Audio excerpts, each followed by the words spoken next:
Hello everyone, welcome back to the Laserdisc series. My name is Adam, and in today's video we're going to be taking a look at the various different Laserdisc players that were released from 1978 to 2009. Now, there were over 1,100 players that were manufactured and released, so we're not going to go through every single one of them because the video would be like 3 hours long. What we're going to do is we're going to talk about the first, the last, and then the ones in between that brought something new to the format, some notable worthy mentions, and the community's most sought after player. As well as that, we're going to talk about what's going on inside a Laserdisc player and how it produces the signal. We're going to talk about modding players, transporting a player if you have to, and how to look after your Laserdisc player. Now, I need a little bit of a disclaimer first. In a couple of videos I made a couple of mistakes. I want to rectify them in this video. In the History and Evolution, I failed to show a picture of the Muse High Vision player when I was talking about it. We'll rectify it in this one. When I was talking about the Star Wars trilogy on Laserdisc, the PAL edition, I said that it had digital audio. It was Dolby Surround, it was analog, it wasn't, digital. It was a PCM stereo track that was matrixed into Dolby Surround. And also, you're probably wondering, how come we're not seeing any Laserdisc footage? Well, as of recording this video, I don't actually have a Laserdisc player. So therefore, I can't get any footage to what I've stated in previous videos on like the best way to set it up for me.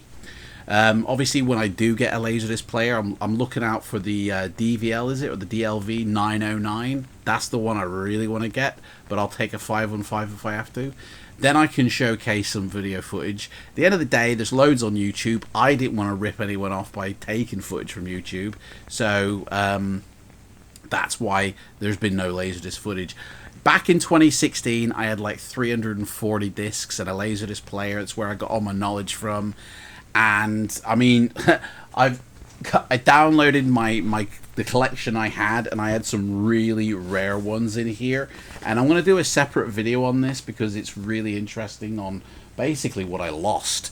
In 2016, 2017, somewhere around there, I sold the lot, and I really regret it. So I'll do a separate video for that, but that's why there's no Laserdisc footage. So hopefully one day I get a player and then I can showcase, I am going to hook up, I have got a DVD player, and I am going to hook up my DVD player with the same exact way I'd hook up a Laserdisc player. So I will showcase maybe footage from like a DVD maybe, so you can sort of get an idea or a sense of what it would look like on like a 4K TV or a projector. I use an Epson 1080p projector, and I've got a 4K OLED Samsung, LG, I can't remember what it is.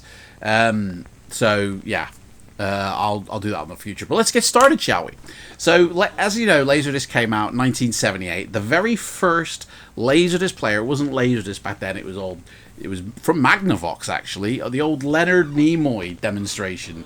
The VH, model number VH8000, came out as an NTSC player in Atlanta, Georgia, and it was a top-loading machine, mono sound, basic video input, and I think the reason it was a top loader, so you'd lift the lid like a car bonnet and then place the disc on, play it, and then you'd have to flip it. I think the reason for that was two reasons. One, it cut down on manufacturing costs. You didn't have to put belts and systems inside to make it a drawer that comes out like we know most Laserdisc players are. Back in 1978, I think the only thing that people had by their tellies was either a VHS player or an Atari 2600, both that would go underneath the telly. So as a way to showcase your player, you were forced to put it beside your telly or on top of your telly, in order to house it, because the lid came up. And the buttons were really chunky, spring-loaded buttons.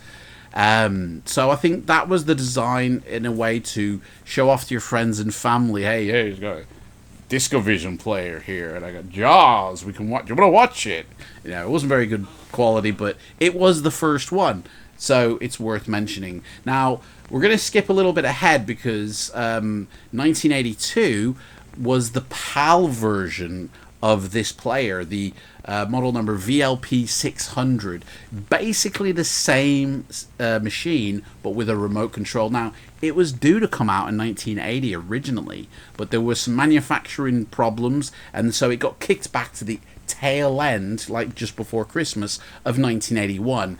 They missed that date, and it finally arrived early 1982.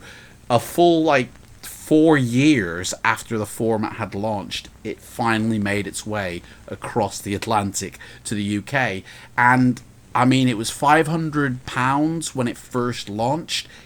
Neither versions launched with a massive roaring success. It was advertised, but I think people just had too much of a hold in VHS, and so therefore really just never, you know, took up the Laserdisc or DiscoVision as much as the manufacturers and the sellers wanted to. The UK version, like as I say, didn't sell very well. Years later, they even reduced it down to £250 and put in £50 worth of films to go with a new purchase of it. It just didn't sell well. I mean, at the end of the day, I think by 1982, we had the CD player that had come out. And so people were having these decks, you know, a CD compact disc deck, a tape deck, a stereo amplifier deck. This had a mono sound, and it was a top loader, so it had to sit on the top. You reach up to put your Laserdisc in or something. I just don't think it really had that wow factor yet. Pioneer actually was probably one of the heaviest investors. In fact, they kind of almost took over the format. Their very first player was the VP model number 1000, a really funky looking player. Again, it was, you know, top loading, pure white with a wooden bottom, and it looked gorgeous. It really did. Buttons that were, again, spring-loaded, very much looking like the VH8000, but just a more polished version, you know, of it. And I think that's pretty much what Japan does. They do something, you know, just better. My personal opinion. Now, Pioneer, they lay a trend as well in their manufacturing when they started really heavy outputting the discs. The player, sorry. They had a trend going through. So, and it really started with their CD version, I think, of the Laserdisc player, where it could play CDs as well. It would have a 3-letter identifier at the beginning, so CLD, to show that it plays CDs and Laserdiscs, and they had this little format going throughout their entire range. So just by looking at the model number alone, you could tell what features were embedded within this this model number. So CLD would be compact disc LD Laserdisc player. So, you know, you knew it had the capability of playing CDs as well. But we're kind of jumping ahead. We haven't even gotten to the very first stereo player yet. We're still in monoland. We're still, you know, top loading. You know, the PAL player came out in 1982. The first Pioneer player was 1980, and that obviously first came out in Japan, and then they would release out to the rest of the world, but usually with a different model number. This is probably why there's like 1100 to 1200 different Laserdisc players, is because most of them are actually the same one.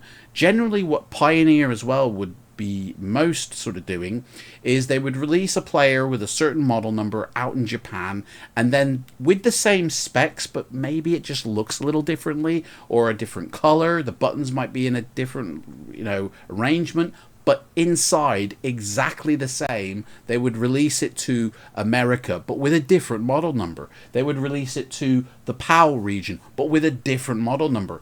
You'll most likely find that if you've bought a Laserdisc player in the 80s or 90s, it's got a twin somewhere else. And even with the Muse players, they were kind of like twins as well. Going out into 2009 with the very last player, there was like a version. Well, actually, no, there wasn't. That was the exempt. It was only Japan. They never released it anywhere else, sorry. So the first PAL player, like I said, came out in 1982. Then we got, I mean, that's kind of jumping ahead because the first stereo player came out in 1979 and 1980. So even before the UK got one, stereo was being put in as a feature. That started off with the Pioneer model number PR7820. Again, top loading, very nice looking, and finally had stereo jacks, you know, in the back to put in left and right, so you could hear the stereo soundtracks that would be coming out in the future. I think even up until 1980, most of the discs were mono, maybe a couple stereo in readiness for the player. But it wasn't until the player landed that most films then started being put on stereo.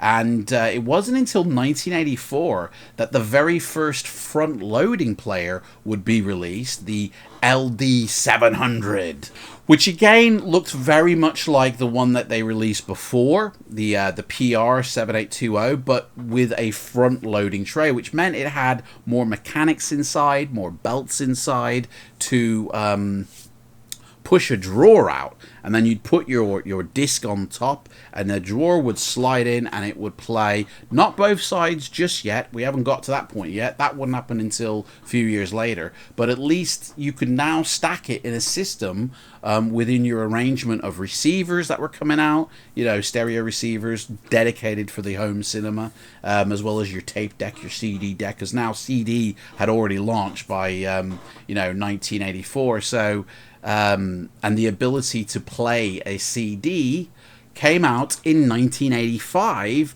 The very first player that had the built-in function to play both CD and Laserdisc was the CLD model number 900, and that had the ability to do CD and Laserdisc. And in America they had the black finish, which would be prominently rolled out, black in America, champagne in Japan, and I think, well, Powell as well got black as well. But the evolution basically, I think, is really interesting to not only see the front of the players but also the inputs on the back. Now, at this point, there was a rudimentary digital out by 1986. The LD707, which was a clone of the A&D DPL100 machine. It was literally this company called something, I'll put the name down below, I can't remember.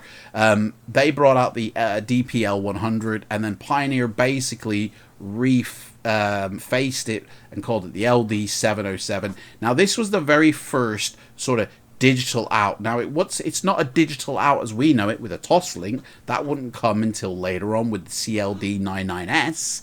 This had a 5-DIN pin socket that was on the back of the player. You'd plug in an XLR cable, and you were able to export out the signal to a receiver that could accept that cable and play digital audio. Now, I don't think there were any discs yet at this point to utilize this feature. It wouldn't come until later on. But these were the very first players that you could actually listen to digital sound from a Laserdisc. So when they did come out, you could utilize this player. Obviously, as we know it digital, it's using the Toslink cable or a coaxial cable to output the digital sound. But like I said, 1987, that actually came out with the CLD 99S, and it obviously had the Toslink at the back, no longer had this XLR. Those were mainly found in Japan as well. They were enjoying digital sound for a while. I'm sure that there were Japanese titles that had digital sound on way before America got it, way before the UK got it. But it's worth noting that there are two types of digital outs on these Laserdisc players. And then, of course, moving into 1989, we finally got the ability to play both sides. The very first both sides player was the Pioneer model number CLD 2070 and 3070. The 2070 obviously being the first one to do it, with a classic black look to it. I mean, this is now they were starting to really push the format out, and now the fact that it could play both sides was a big feature. And all it would be really was the laser, when you put your disc in, the laser would be at the bottom, and it would read from the middle part of the laser disc, reading out to the edge, and then when it hit the edge, there'd be a rotating device that basically flipped the laser to the top, and then of course it started again reading inside out, I believe. And that was a really big deal, I would imagine, when it first came out. I don't actually remember. I only remember Laserdisc from like the early 90s, like 93, with that advert I mentioned. I don't remember back in the 80s anything about, and I was in America at this time, so I didn't hear anything about Laserdiscs, so it wasn't like a massive thing. We were VHS in it, rental shop all the way in the late 80s. Never heard of Laserdisc, and the format by 1988 had been going 10 years and called Laservision now. Or Laserdisc, when Pioneer really sort of starting to pump things out. In fact, they were the ones who made the very first multi-regional player, with the model number CLD 1450 being able to play both PAL region and NTSC, which I imagine that was something that a lot of people wanted to have straight off the bat, because at this point, you know, I think people were beginning to discover the fact that some manufacturers were putting out discs that weren't as good quality as others. The Criterion Collection was in effect by now, and they were putting out these tremendous releases, mainly in the NTSC market. So people in the PAL region didn't have Criterion discs to go, oh, well, you know, it was all in NTSC, so importing a Laserdisc would be the way to go if your player could support it. So I imagine there was a major outcry for Laserdisc players that could play both regions, so people could import the best copy possible. Same for people in America who had the unfortunate, you know, sort of dealings with the, you know, the ADC of USA outputting rotters, basically, that eventually would just rot over time. And if you want a copy of a certain film, then you'd have to either get the Japanese version or find another plant that sort of process that disc, or get the PAL version to avoid a rotted copy. That probably wouldn't have come down till much later in the game. I don't imagine they were straight away rotten as soon as they left the factory. I imagine it was over time they were rotting. But Americans, I imagine, at the time were finding out that even some PAL releases were not coming out in the NTSC. One point, in fact, I had, and I'll talk about this more in depth in that video, but I had the marriage of Princess Di and Charles' wedding, a royal engagement or something it was called, and 2 hour long, you know, CLV disc never came out in America, so the only way to get it would be through a PAL disc. So multi-region, major benefit to Laserdisc community that really wasn't bubbling at all. It was just simmering on low at this point in 1989. It wasn't actually until 1992 that there was an upgrade in the video quality with the first S-video player that came out, which would have been a major thing back then. The LX1000U, funky looking player, Prism, it had written on it, and started and actually looked a lot like the earliest Muse players, which came out at exactly the same time as the first S-video player. I think the picture quality advancement going into high definition as early as the early 90s. 10 years before Blu-ray came out, Pioneer were pushing high definition on Laserdisc with the Muse High Vision. And like I said, the first S-video, now people can connect a cleaner composite cable up to their TV and have a gorgeous looking picture. And I think that's why Pioneer put most of their comb filters in this new format of S-video, because it was the latest thing. I think people nowadays don't tend to do that because the comb filter in a Laserdisc player wouldn't be as good as modern day comb filters, so people tend to now avoid S-video, even though it is a cleaner signal. People use the composite and then clean the signal after, using better scalers, better deinterlacers, better noise filtering devices. But I would imagine S-Video was made a big deal and kind of was seen as a big deal because it really did cut down on the noise that was output from the player. But not as big as Muse High Vision, with the very first player that came out in Japan was the HLD V500.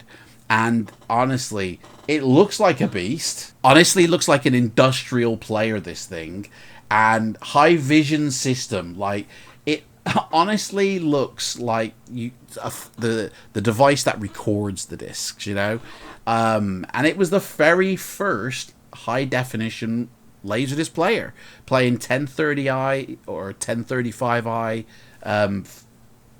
information on the disc. You had to have a separate decoder in order to, you know, play on, you know, these tellies that now were becoming high definition in Japan, but not until like mid 90s, late 90s in America, not until 2000 in the UK. It was a long time, which is probably why this player never really took off except in Japan. In fact, it was a group effort, if you like, between Pioneer, Sony, and Mitsubishi, who all had their various separate versions of this same machine. Sony had the HIL 1000, Mitsubishi had the DPHD 1000. There was also another Pioneer one, the HLD 700. They were all Muse High Vision, like the earliest version of Muse. It was a basic version. It wouldn't be until later on down the road that actually the Muse High Vision Laserdisc players, like the proper ones, would come out that would need a decoder. And in fact, there was a Laserdisc High Muse player that even didn't get its decoder because it was too late. By the time it was being made, the version 2 Muse, it just didn't get a decoder made for it. So I don't even think you can play those discs. I have seen the machine. If I can find it, I'll put a picture here of what it looked like, but unplayable completely because never a decoder was made. It was going to be the next evolution in high definition, but by that time Blu-ray was out and everybody was on that bandwagon. So AC3 didn't make its introduction until 1994. The very first player, again, came out in Japan first, the CLD HF7G, and then filtered down eventually to all the players in America and the United Kingdom, and really completed the community favorites list of features, I would say. In a single player, if you can find AC3 out, dual side play, both regional play, I think you've pretty much got the player that everybody goes to get. Now, these specs are available in hundreds of Laserdisc players. They're not special to the ones I've just mentioned, you know. So by the time the AC3 came out, it had S-Video, it had stereo, analog, it had digital out, multi-region. There would be a version, and you could find the specs, which are the community's favorite, I would say.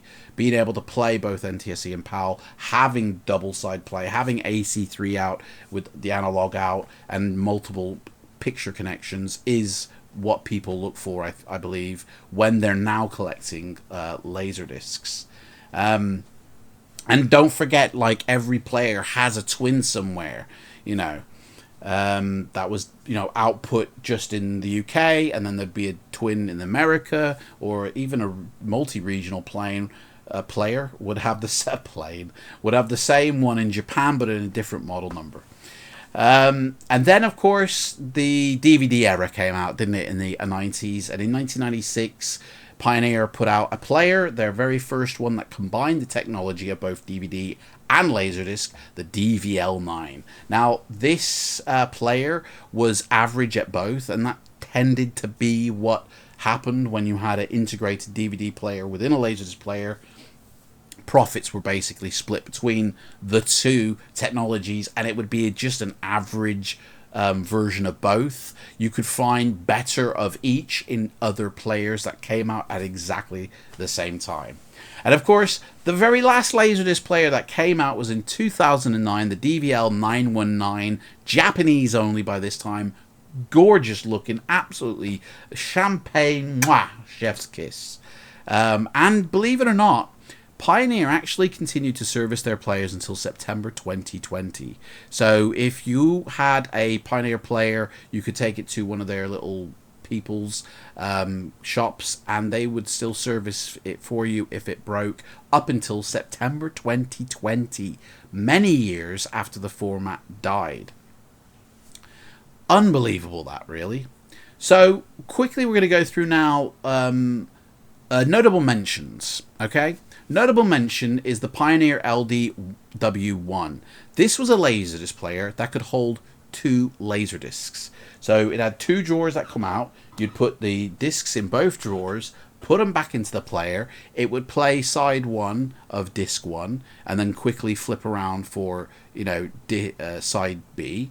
But then at the end of side B, it would then go on to disc 2 side A automatically, meaning you could play through an entire film now without any, you know, disc change. The only thing is, if you've got a film with 3 discs on it, you would have to swap out disc 1 to disc 3 as it was playing disc 2. But how cool is that? The LDW1. I've never heard of it. I've never seen anybody talk about it, but it has 2 Laserdiscs inside. Well, it doesn't have 2 Laserdiscs. It has the ability to play 2 Laserdiscs inside. That's really what it is. But I mean, there was a whole plethora of various different players. The Laserdisc database has near enough pretty much, I would say almost all of them available, that you can see the specs, you can see pictures where possible, you can see the release dates. All the information is on there, uploaded by the community who had those players. If you're looking for a very particular player, most likely you're going to find it. There are hundreds of thousands of Laserdisc players in circulation still. You'll have no problem trying to find one. It's just how much, you know, does the person selling it think that the people are willing to pay for it? Because at the end of the day, this is old technology. We got Blu-ray, we got 4K, DVD, since this technology. At the end of the day, these are worthless because the technology has moved on.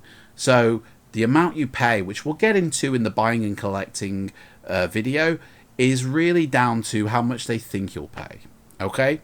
Anyway, but how do the players work inside?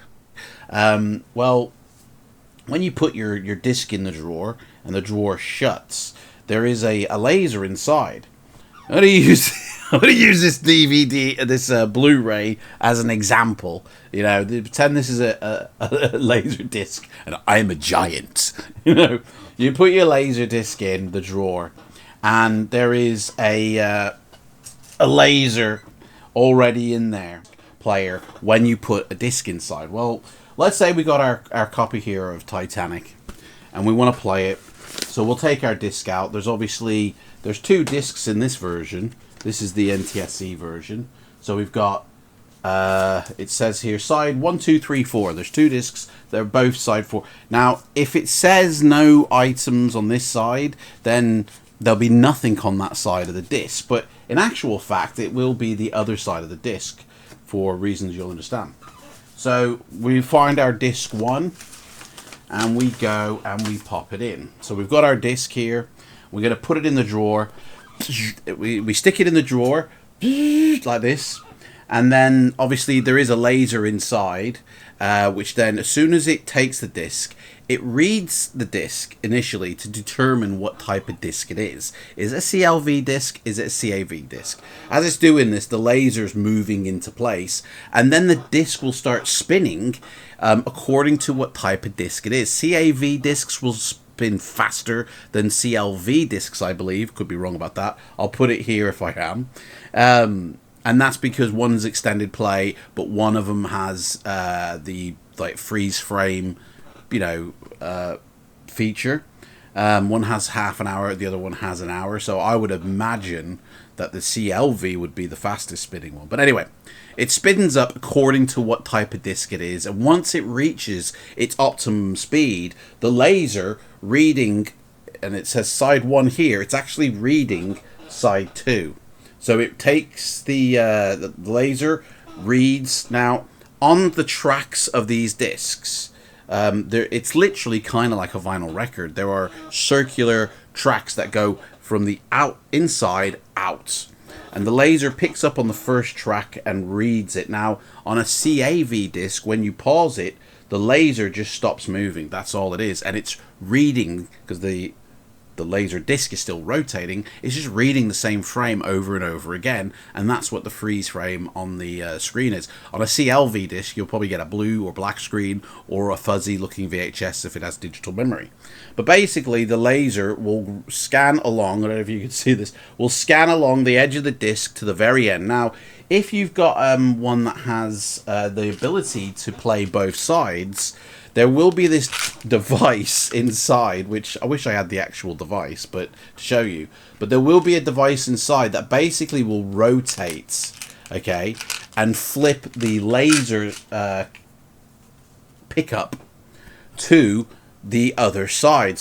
So what it does is it's when it finishes reading the side 2, which is actually side 1, it flips it round and then starts again, and then starts reading side 1, which is actually side 2, or side 2, which is actually side 1.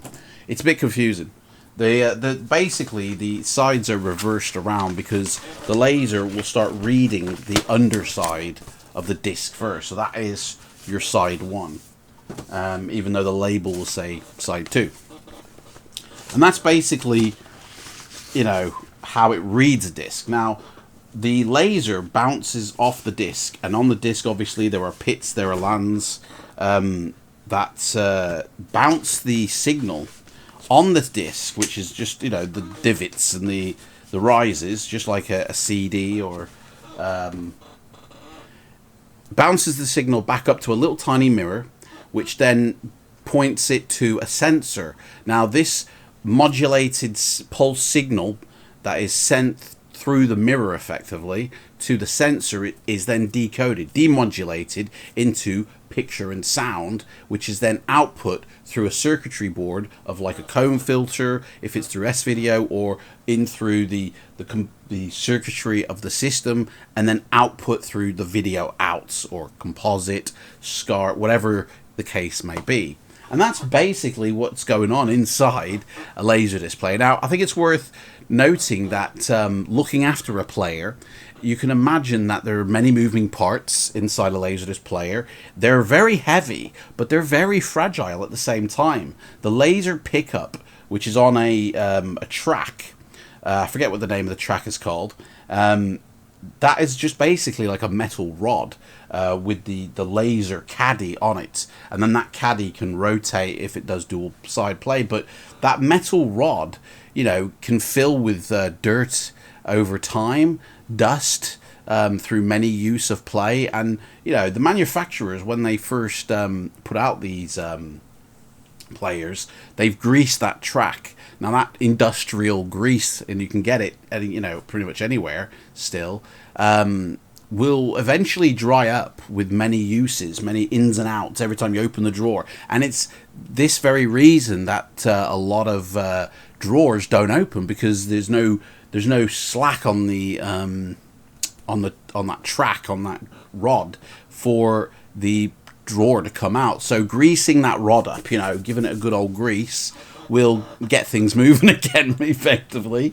And obviously there's lots of gears and there's lots of cogs. Now, from my understanding, the white cogs you don't grease, because they need that traction to turn, because they're turning something else as well. But there are certain white pieces that you can apply grease to in order to keep it moving fluidly, because obviously every time you open that drawer, especially in like the height of summer when the dust is high, it will get into your player, and then you close it and it's trapped and it settles. And even inside any electrical item that's generating its own electric field, static electricity, dust is attracted to, it can get inside even though it's a sealed environment.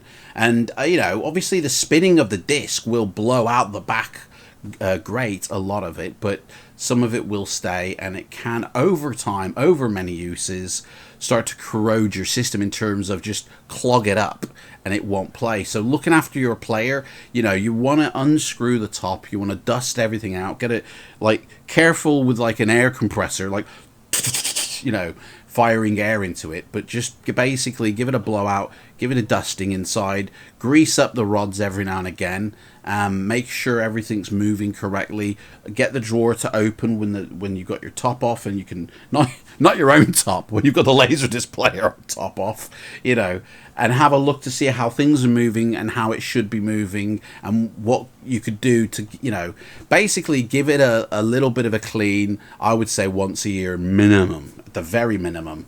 Because these things will last. They're designed to last, man. There's players still working in service from the early 80s that people have and still work fine. That's like 4 decades ago. You know, you buy something these days and it breaks within 2 years, and you throw it away and you buy another one, because things like these days are made almost disposable, because they want you to get the next best thing. Whereas Laserdisc players are made to last. But again, they can be fragile. If you're ever in the spot of wanting to transport a player, you've got to take care. You've got to be very careful. But I'll talk about that in a second. So cleaning your player inside, we've dusted it, put the lid back on. You can use alcohol wipes, you know, on the top or the face plate or the back, but make sure it's dry. It's not going to do any harm, but don't use any alcohol wipes with inside. There's a lot of belts inside, there's a lot of rubber pulleys, and if you apply any type of alcohol to those to clean them, because it is important that they are clean, it will erode the rubber over time and they will snap a lot quicker. It is important that your belts do get a little bit of a clean. I wouldn't use anything abrasive, and like a little, very small, minute of washing up liquid in a lot of water, and then just sort of Q-tip the belts to make sure that there's no dust build-up on there, that they're all working clean, and things will move fluidly inside. It's you want to give it a good old grease up, you know, at least once a year. So let's talk about transporting these players.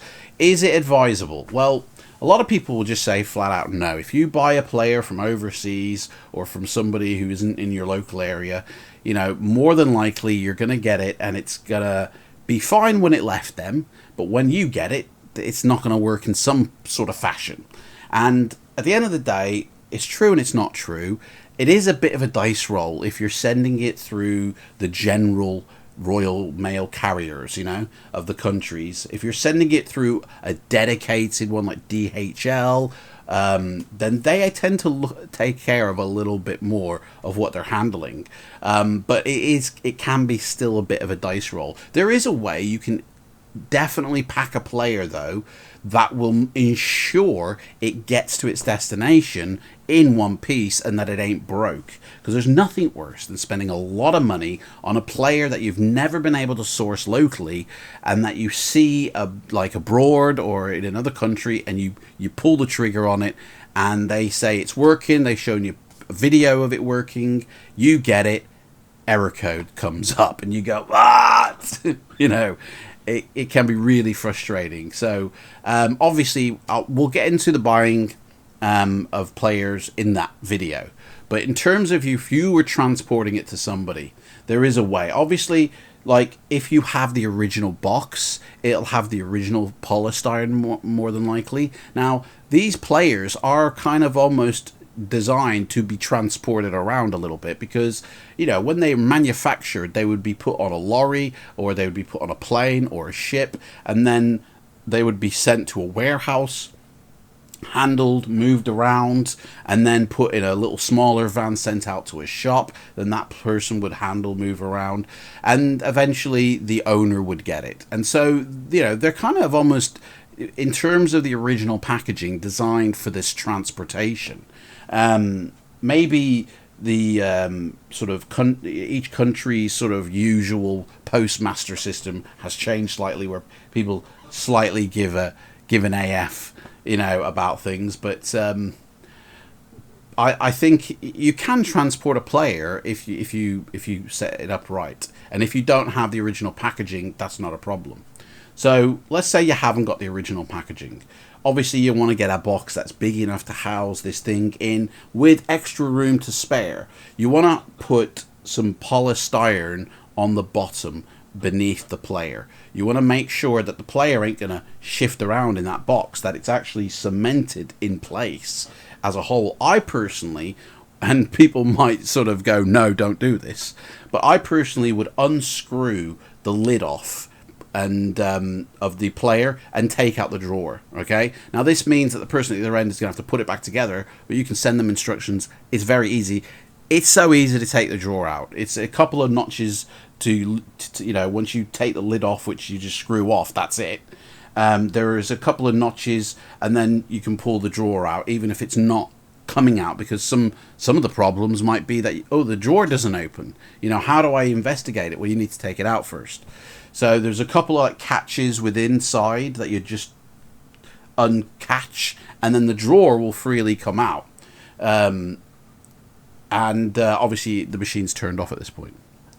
So I would remove the drawer. I would put the drawer and the lid to one side, exposing the full inner contents of a Laserdisc player. Now, there, on every Laserdisc player, underneath, there is kind of like a screw or a twist dial or something, which basically locks the laser pickup in a place. And this is for transportation. So when it is moving, the laser pickup caddy isn't bouncing around and could actually either shatter the laser or crack or break that caddy.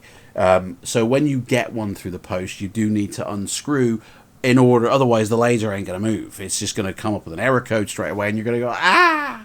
And that's probably part of the reason why so many of these do, because you haven't undone the transportation bolt, basically. Same as when you're sending it, make sure you twist it. It's always on the bottom of the player. It's very noticeable, very obvious. You just turn it, and it locks the laser pickup in place.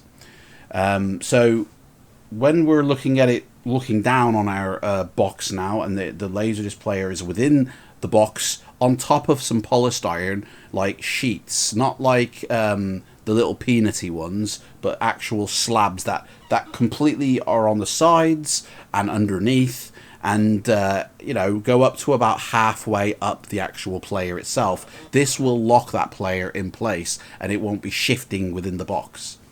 Then I would take, and this is going to be controversial, a load of peanut shells, and I would pour them inside the Laserdisc player, flush to the top, okay? The reason being is there's a lot of moving parts within the player itself, and these can bounce around and shift in transportation. But if they're filled with peanut shells, then they ain't going to be moving. They'll be kind of locked in place. Now, the top shell and the drawer, I would put the top shell underneath the Laserdisc player myself, and then put the drawer on top of your peanut shells that you've just put in, and then put another sheet of polystyrene up to the lid, covering the sides, so everything is in place, not moving. The peanut shells within the player itself will ensure that none of the components are going to be jigging about either. They're going to hold the inner components. It sounds like a right faff, but it will ensure, I believe, the transportation of a Laserdisc player. And then obviously you've got to write the instructions on how the person at the other end has got to make sure that they take out all the peanuts with inside, that they put the tray back on, that they screw it all back up, and it will work. Send them a video as well, maybe inside the Laserdisc player of a DVD of it working or something, or even how to put it back together. You know, it sounds like a right faff, but it is going to ensure that I believe that somebody is going to get their player through the post in one piece. I'm sure I'm going to get a lot of people in the comments going, that's absolute bollocks, mate. You know, my personal advice is always get a player within your local area or where you can drive to pick it up. That is number one, you know. But not everybody in your local area or drivable area will have a Laserdisc player for sale, you know. So it's kind of like, you know, you will have to you know, rely on the mailing service at some point. So that's the transporting. Now, modding a player. I've seen a lot of people on YouTube, and I've even witnessed it myself, how, you know, I've got this Laserdisc player, but it doesn't have AC3 out. There is a way you can actually mod your player and put that like module inside and have it coming out the back, and, you know, hook it into the circuitry of the player, as an extra added feature. Obviously, on your remote control, there's going to be no AC3 button. You just have to change the analog channel. But that is totally possible. Now, I've also seen people obviously swap out lasers, the caddies, making their either like for like, or from a better player. Now, at the end of the day, a Laserdisc player is at the end just full of electrics. It's just electrical circuit boards. You know, anybody with a good deal of knowledge of electronics will know kind of how capacitors and resistors and all that stuff works. So fitting in a mod for AC3 is literally just a case of soldering and wire hookup and done. Right? You haven't got to like code anything, because it is digital, but it's not digitally all programmed, as it were. You know, you put it on the board, and it's incorporated into, you know, you'll notice that on the boards, if you open up your Laserdisc player completely where you can see the circuit board, it will actually have on there written like S-video out, or composite out, or, you know, it actually states, and a lot of these Laserdisc players have a service manual that you can go through, which really go into great detail on what does what on that circuit board. So it is so super easy to find out the location of certain things. So I would personally say that you should be able to add the ability to have a better comb filter, to actually upgrade your player with the relevant modules, as long as it's in line with what the player's capability is, like the laser. And you changing one, you might have to now go change another item because they might be interconnected, you know. But it is totally possible, I believe, to upgrade the comb filter, the sound, making a better picture output, basically, and sound output. You know, it's no different really than like I said, people who have modded for AC3. You could get a player that is old and cheap, and then just kit it out with the current features that people, you know, desire. There's a whole wealth of information and community on the Laserdisc database about modding players, about the hardware of Laserdisc. All my information from this video has come from the Laserdisc database. So if I've been incorrect in anything I've said, it's because those inaccuracies reside on that website. I've just been reading from the website. I think there's a really good mix of players. There's something for everybody, and, you know, some people collect players just to collect. You know, I want to have the very first, the very last, and, you know, the ones I've all mentioned, there is probably somebody who has all of them in one location because they want to collect the one that had the first stereo output, the one that had the first ability for CD, the one that, you know what I mean? There will be somebody. So that's basically it. I think we've covered everything to do with everything. I look forward to the day that I get my first Laserdisc player. Well, my second, as it were. In fact, we will be going through in a future video through my old collection. I'll talk about my player, what I did. I've got some screenshots that I can show. And yeah, I'll see you in the next one, guys. Thank you so much for watching. If you've got any comments, flood them down below. Take care. Bye.